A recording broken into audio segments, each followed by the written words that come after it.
Welcome to a new daily top Askreddit video. Today's topic. What's an oddly specific rule you follow in your life that nobody taught you, but you swear by it? If you don't deal with it now the way you want to, you're going to have to deal with it later in a way you don't. Schedule maintenance, or maintenance will be scheduled for you. If I have something nice to say, I say it. I love the opportunity to give a compliment. Some of my core memories are a couple of compliments given by random strangers when I was an introverted, extremely insecure teen working my first public job, cashier. You never know how much the small things will affect someone.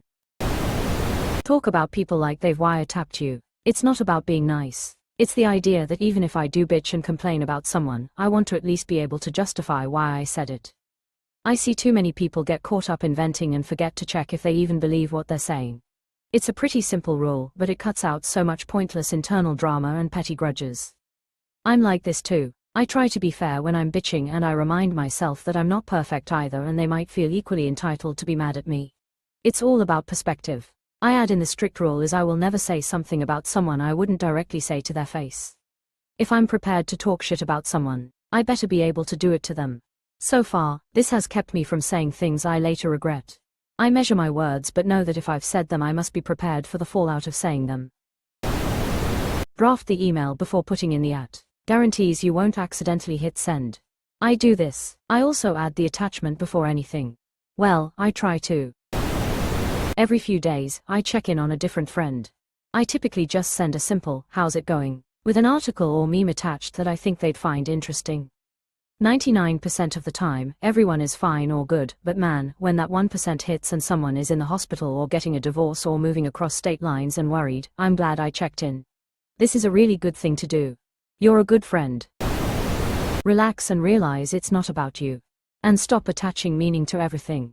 That was crippling. Cognitive behavioral therapy would say, if you think anyone is negatively thinking about you, they are not. What's more, if you think anyone is even thinking about you, they probably are not. Get out of your head. And say things out loud, because they are much different in the real world than what you do to yourself in your own mind. Your brain literally cannot differentiate something you believe in very strongly and something you are actively perceiving right now. It's all the same shadows on a cave as far as your brain is concerned. Underrated comment. Most people, even the ones you know, don't give a shit about you. It's almost never about you. I had a manager who told me, "I don't think about you as much as you think I do. I go most of the day not thinking about you. Do good work, and you'll never hear from me." That was a response to an email where I asked if everything is okay with my work. Don't put it down, put it away. Return your grocery cart. Socks then pants. The sock acts like a lube. The sock acts like a lube. Brand new sentence. I'm not convinced it is skeptical smiley face. If I'm having a hard time absorbing information, I have to imagine explaining it to someone else who really doesn't understand that sort of thing. I end up imagine whole scenarios and lessons, makes the information stick way better than repeating it to myself.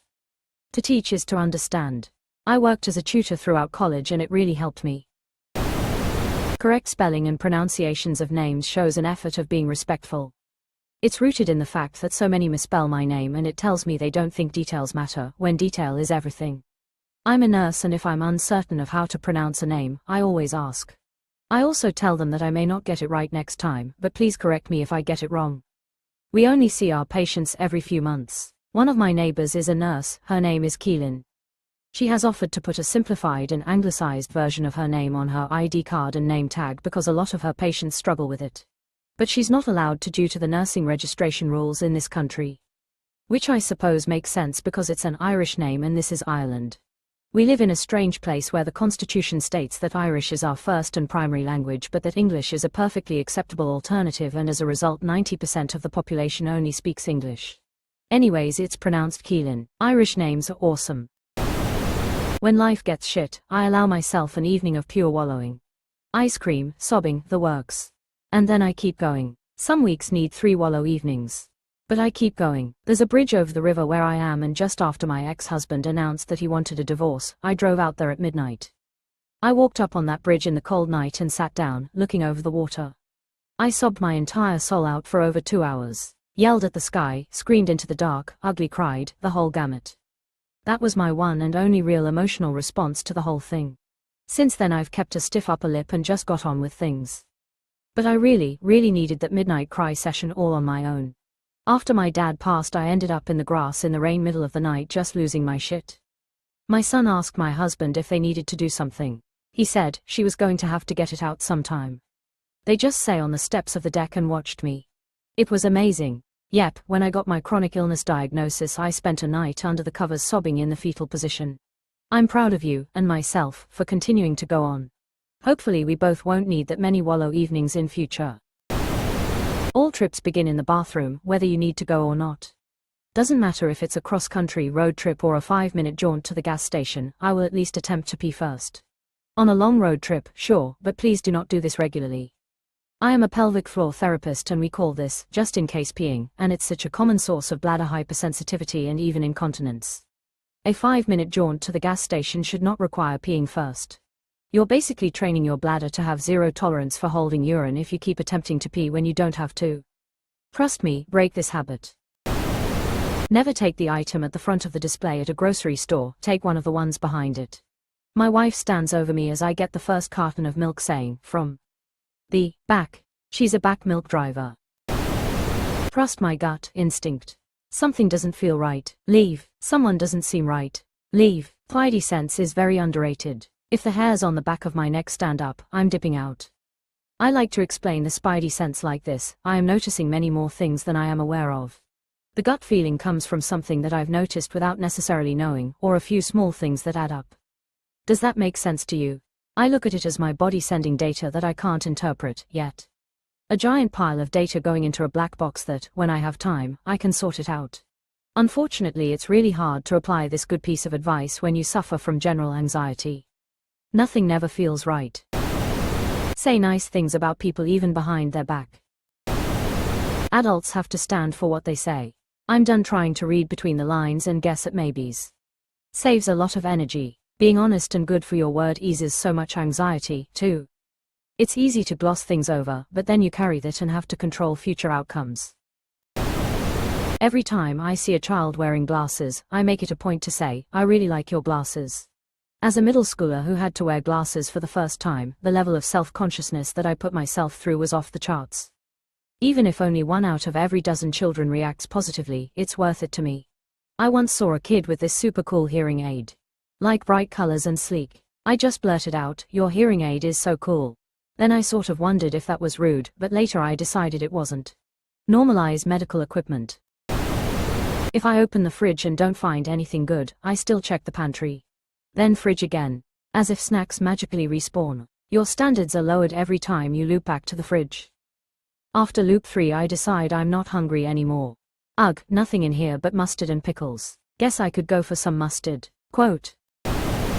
Never drive directly behind a logging truck. To be fair, I assume there is a lot of folks that keep to this same rule after watching a certain movie. Where I am, the logs are very securely chained down and seem safe. Do I trust it? Nope. When I got an Oregon driver's license back in the 1990s, I swear at least half the questions were about logging trucks, which seemed reasonable to me. This was a true story. About 30 minutes from where I live, on the afternoon of Sunday, October 8, 1989, the members of the McGraw and Leger families were participating in a hayride, traveling in a wagon pulled by a farm tractor, as well as 2 following pickup trucks, along the shoulder of Route 945. They were approximately 100 meters, 330 feet, from the end of the ride at a community hall in Cormier Village where they had planned a family reunion as part of their celebration of Thanksgiving weekend. The driver of a tractor-trailer, logging truck, hauling a 6-ton load of hardwood logs cut into 20 feet, 6.1 meters, lengths lost control as he passed, resulting in the entire load of logs tipping onto the tractor, wagon and pickup trucks. 13 people were killed and 45 injured, with many victims pinned and crushed. 5 children were among those who died.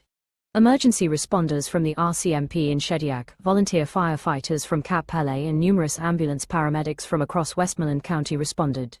Victims were transported to tertiary care hospitals in Moncton, approximately 45 kilometers, 28 miles, away. Never take my anger out on other people. No matter how mad or upset someone makes me, I make sure not to direct it towards or take it out on anyone else. I was the person my father directed his anger towards, and it's miserable. Even men that aren't deeply toxic don't realize how unsafe unchecked rage and anger is, and looks to your friends and especially your partner. It took me a long time to get out of my own ego, saying, "Just accept me for who I am," before I realized what I was doing and that I didn't actually like who I was when I was like that. Also, knowing you are probably never actually angry at your partner, it's just some unsorted bullshit from your childhood, that's no joke. You are almost never actually angry at the person in front of you. It's just historic damage. Process ITING. If you fall deep, hard and instantly for somebody, check if it's your trauma luring you into just another shithole. Oh man, if people followed this one, it would save the world a lot of strife. I feel called out and I need you to fucking not. Never buy cheap bin bags. Or toilet paper. Or cheese. When you pick up a call and hear the boop sounds like a bubble popping, it's a scammer. Same with any prolonged silence. You're being connected to a phone tree, buddy. I believe in modern times the silence is used to determine if it's a real person. If silence is returned, you will see the number of spam calls go way down. That is why whenever someone calls me, it's now extra awkward because I just don't say anything.